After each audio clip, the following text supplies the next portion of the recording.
Hi, everyone. How's everyone doing? Now, before I begin, I want to ask you all a question. Have you ever thought of how big our universe is? Yeah? Okay, cool.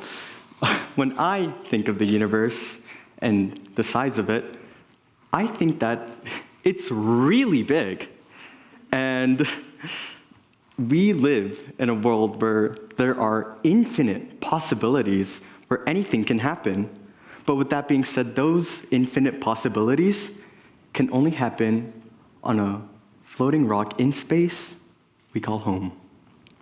Now, for reference, the size of the universe is 93 billion light years in diameter.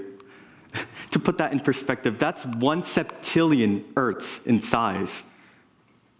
And to put that number in perspective, that's 1 with 24 zeros after that. So, in reality, we seem like a grain of sand in the Sahara Desert compared to the size of the universe.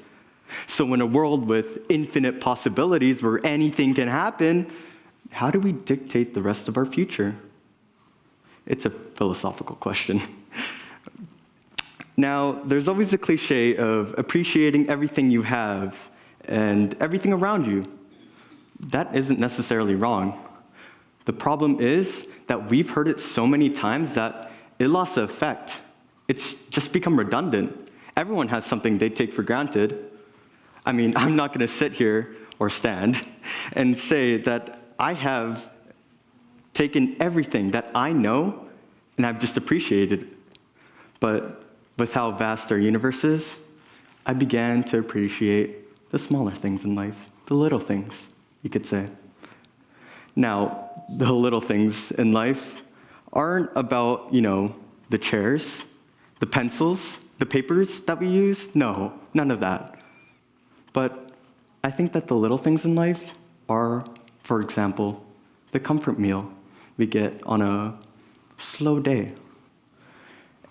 That's what I'm talking about when I say the little things. But of course, I didn't just have any epiphany like this. No, I took some time. In fact, I took my whole life to find this out. And how did I find this out? Well, it's not a happy story. I'd say that I'm lucky because I managed to find this out, but I really don't think I am. I was mentally in a really bad spot in my life. And I thought that my life was so bad at one point that I almost took my own life. Laying on the floor, listening to my friend trying to convince me not to kill myself is a memory that I'd never wish on anybody else. That's why I don't consider myself lucky. So, how did I continue going on forward from such a low spot in my life? I didn't. Life kept going on without me, and I was left in the back seat. Eventually, my life withered away. As time went on, and as life kept going on, I began to recreate. The same way a spark can reignite a flame, my life became relit. I had people who became the fuel I needed to help keep me going. I'm only here because I have these sparks in life. I'm only here because I had friends, family, and I had so many other people in my life. I'm only here because I got to close my eyes and I got to open them to the beauty of the world.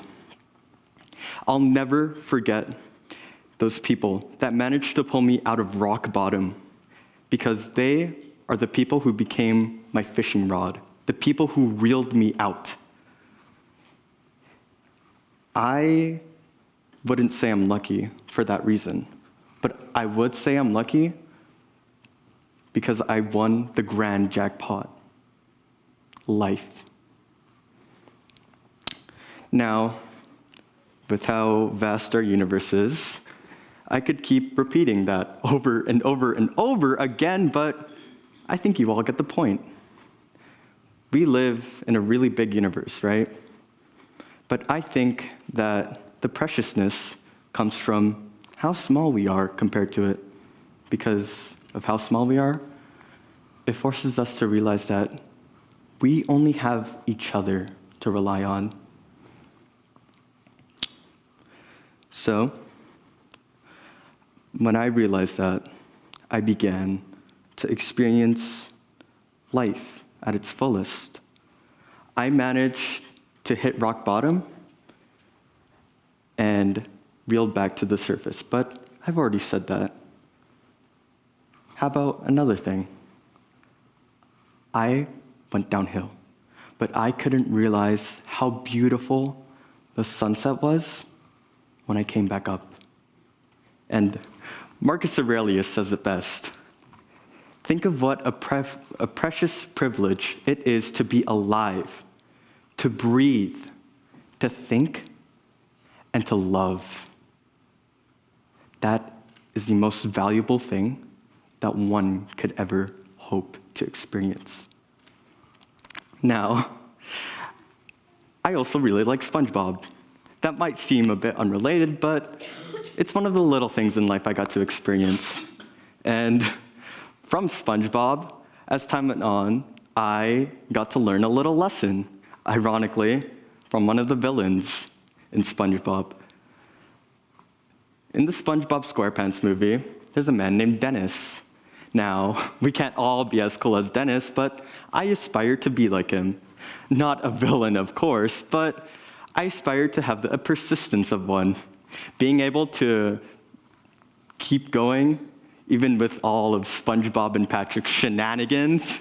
I think that's something we can all respect. So let's take a page out of Dennis's book.